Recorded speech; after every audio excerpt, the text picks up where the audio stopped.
내일부터 그 한 주간 동안 고난주간 그 새벽 기도회가 시작이 됩니다. 그래서 다른 교회에서는 보통 특세라 그러더라고요. 특세. 그래서 저는 이 말을 참 싫어해요. 왜 특세냐? 새벽 기도가 특별 새벽 기도가 있고 보통 새벽 기도가 있느냐? 이게 무슨 갈비탕인 줄 아냐? 그랬거든요. 새벽 기도는 항상 특별한 거예요. 그래서 이 한 주간에 여러분이, 저는 이 한 주간이 가장 제게는 무거운 한 주간입니다. 마음도 참 무거워요, 이 한 주간이. 그래서 1년 중에 가장 마음이 무거운 한 주간, 부활의 소망을 가지긴 하지만 그러나 주님이 고난받으신 한 주간이 참 무겁습니다. 그러나 동시에 은혜 받을 만한 좋은 기간도 됩니다. 새벽마다 나오셔서 여러분 새벽 예배에 참석하시고 은혜 받으시고, 열심히 나온 분들은 부활주일 아침에 특별 선물도 받게 될 줄로 믿습니다. 네.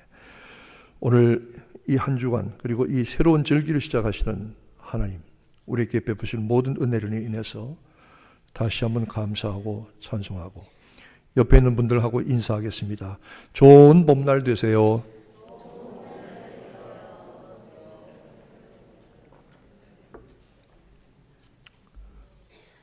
우리는 복음을 믿습니다. 교회는 이 복음을 굳게 지키고 전하여야 합니다. 교회가 이 복음을 지키거나 전하지 아니할 것 같으면 교회가 있을 이유와 또 존재의 가능성도 사라지는 것이죠. 이 복음의 근본과 핵심은 오직 예수 그리스도이십니다. 예수는 하나님의 아들이십니다. 부활의 주님이십니다. 창조의 하나님이십니다. 이 땅에 나를 찾아오신 그리스도이십니다. 나의 목자이십니다. 그리고 그는 우리의 왕이십니다. 우리는 그 은혜를 힘입어서 삽니다. 제가 금년에 강단 사역 36년째입니다. 벌써 그렇게 됐네요. 설교하기 시작한 것이 36년입니다. 결혼하기 전에 저희 장인이 하신 말씀, 교회에서 밥 얻어먹는 놈 치고 신통한 놈 한 놈도 못 봤다고 하신 그 말씀, 제가 36년 됐습니다. 해마다 종려주일 설교를 했어요.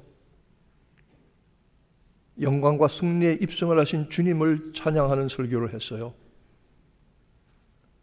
그런데 금년에 이 말씀을 붙들고 다시 한번 실험하면서 묵상하고 연구해 보니까 내가 그동안 놓친 것들이 많았어요. 말씀 가운데. 제가 36년 동안 강단 사역을 해왔지만 그동안 놓쳤던 것을 오늘 비로소 새롭게 처음 말씀 나누려고 합니다. 뭐 그렇다고 너무 크게 기대하지는 마세요. 성경에 있는 거니까. 그 결론은 세상에 예수님이 왕이신데 도대체 세상에 이런 왕이 어디 있는가 하는 겁니다. 세상에 이런 왕이 있구나. 무슨 이런 왕이 있나? 그게 오늘 제 말씀의 결론입니다. 먼저 그는 겸손의 왕이시잖아요. 베다니에서부터 아무도 타보지 아니한 어린 나귀 새끼를 타고 예루살렘으로 올라가십니다. 벳박에는 감람산을 넘어가기 전에 동네입니다. 감람산을 넘어서 예루살렘 내려다보면 밑에 기드론이라고 하는 골짜기가 깊이 파져 있습니다. 그리고 다시 높은 예루살렘 성으로 들어가는 거죠. 그 길을, 그 산과 골짜기 길을 나귀를 타고 가셔요. 그것도 어린 나귀를 타고 가셔요. 한 번도 사람을 태워본 적이 없는 어린 나귀예요.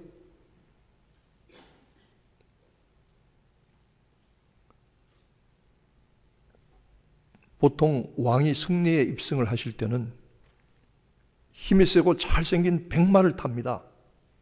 그게 우리 상식이잖아요.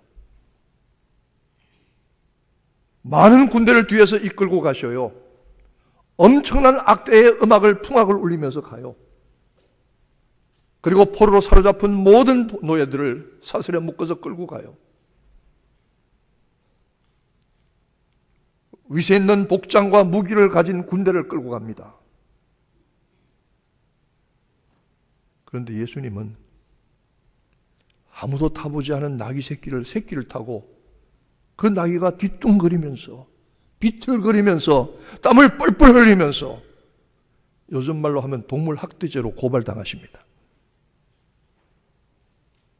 그리고 예루살렘으로 올라가십니다. 우리는 이 모습을 가리켜서 겸손의 왕이라고 말합니다.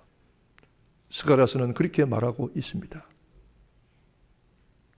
그러나 세상적으로 보면, 우리 인간적으로 생각하면 세상에 이런 겸손이 어디 있습니까? 이런 왕이 어디 있습니까? 많은 군악대가 나팔을 북을 치고 울리면서 풍악을 울려서 사람들의 관심을 끌고 위세당당하게 가시하는 왕인데, 사람들이 따라오면서, 그것도 콜릭의 애들이 절반입니다. 호산나 주의 이름으로 오시는 왕이여, 그리고 노래하고 갑니다. 이게 무슨 왕의 노래가, 왕의 입성에 이런 모습이 있습니까? 한번 여러분 이 모습을 그림으로 생각을 해보세요.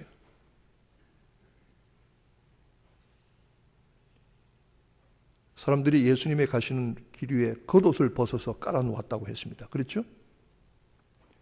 우리는 겉옷 입고 와이셔츠 입고 속을 란닝구 입고 그리고 그 안에 만년샤스 입고, 무슨 말인지 잘 모르시는데, 그러고 갑니다만 유대인들은 이 겉옷을 벗으면 겉옷과 속옷의 구분이 없어요.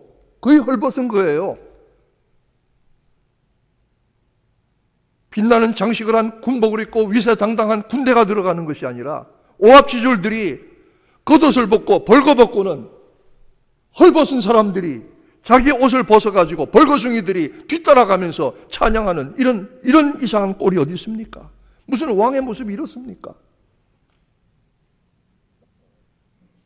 왕이 입성할 때는 힘있고 훈련된 군대가 대우를 맞추어서 창과 칼을 번쩍이면서 군기를 높이 들고 가야 되는데, 세상에 이 종려나무 가지를 들고 이게 창하고 칼하고 싸움이 됩니까? 이게 기껏이 나무 가지 흔들면서 호산나 주의 이름으로 오시는 이여, 무슨 왕이 이런 왕이 다 있습니까? 무슨 왕이 이런 왕이 다 있냐고요.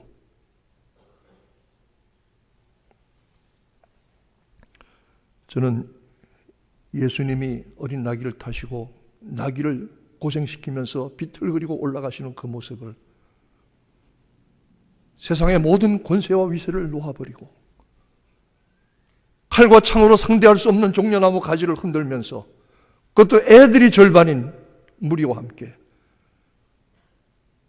예루살렘으로 올라가는 이 모습에서 우리는 어떤 왕의 모습을 찾을 수 있을까요?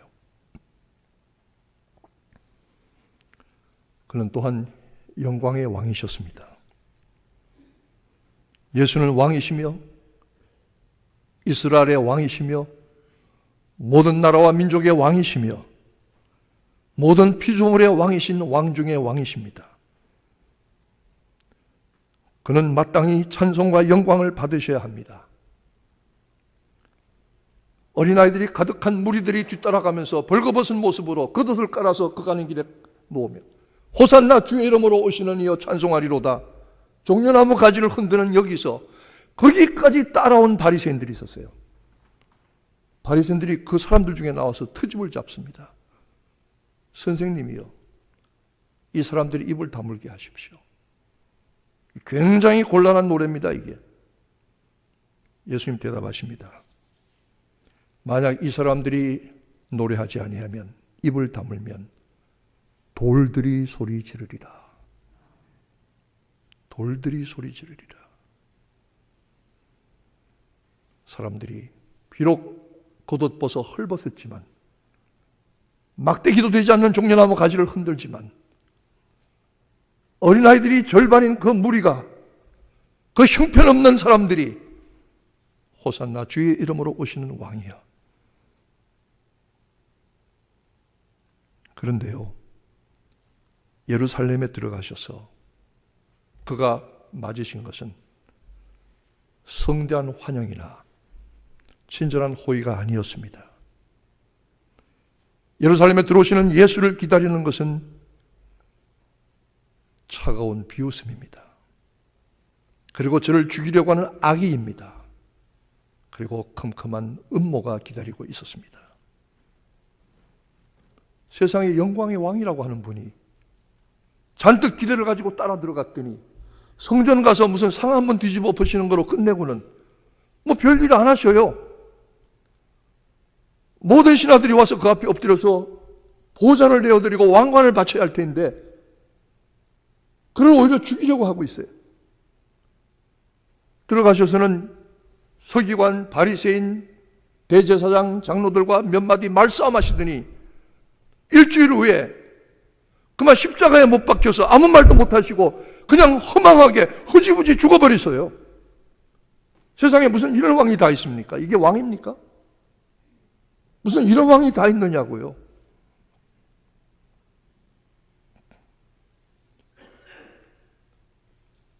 세 번째로 그는 슬픔과 눈물의 왕이었습니다.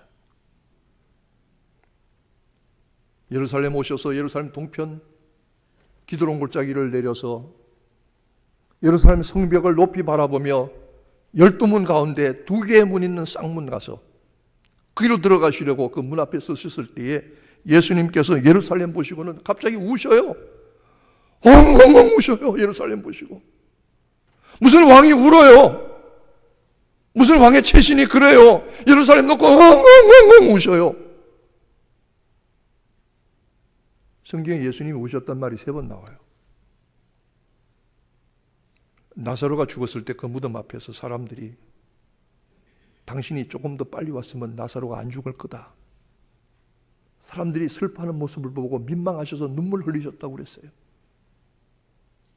저들의 불신앙이 안타까워서 우셨다고 그랬어요. 겟세마네 동산에서 기도하실 때에 아버지여 할 수만 있거든 이 잔이 내게서 떠나가게 하옵소서 기도할 때에 땀방울이 핏방울처럼 됐다고 그랬어요. 히브리서 5장 7절에 보면 그가 이 땅에 육신으로 계실 때에 심한 통곡과 눈물로 간구하였다 이렇게 되어 있어요. 그리고 세 번째로 오늘 예루살렘 성문 앞에서 우시는 거예요. 마태복음 23장에 예루살렘아 예루살렘아 내가 암탉이 병아리를 모으려고 한 것 같이 너희를 내 품에 모으려고 한 적이 몇 번이냐. 이 돌 위에 돌 하나도 더 놓이지 않게 되리라. 그리고 너희와 너희 자식들을 원수가 와서 적들이 땅바닥에 패대기 치리라. 예수님이 예루살렘이 장차 당할 일을 보고 탄식하며 우시고 통곡하셨어요. 실제로요.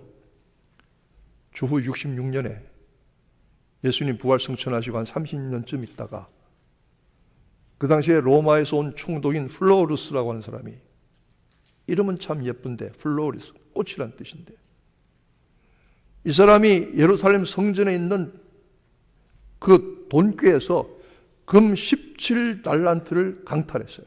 강제로 빼앗아갔어요. 유대인들이 극도로 분노했습니다. 그래서 황제와 총독을 비난했습니다. 총독이 군대를 보냈는데 졌어요. 그만. 총독은 가이사라로 다시 도망가 버렸어요. 그리고 다시 군대를 보내요. 이런 일이 반복하다가 주후 69년부터 유대인들이 대반역을 일으킵니다. 민족 독립운동을 일으킵니다. 그 당시에 훗날에 로마 황제가 됐던 디도 타이투스가 많은 군대를 끌고 와서 예루살렘을 포위했는데 3년 동안 예루살렘을 함락시키지 못했어요.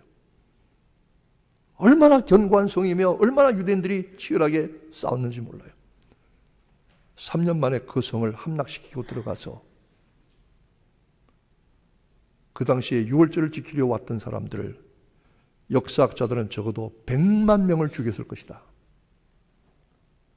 자그마한 도시에서 100만 명을 죽이는 엄청난 전쟁의 학살이 일어났습니다. 살인관인 디도는 예루살렘 성전이 너무 아름다워서 부하들에게 명령합니다. 이 예루살렘 성전은 그냥 좀 살려줘라. 이건 손대지 마라. 이렇게 귀하고 아름다운 건물이 이 땅에 없다.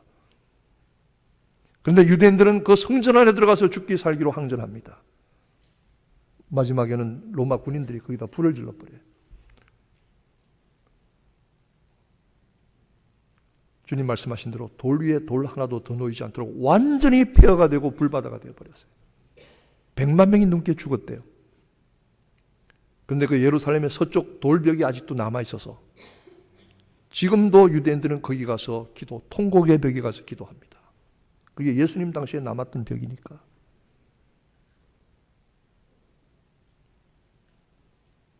예수님은 예루살렘이 장차 이렇게 당할 운명을 보시고 마음에 큰 고통과 아픔을 가지고 통곡하며 우셨습니다.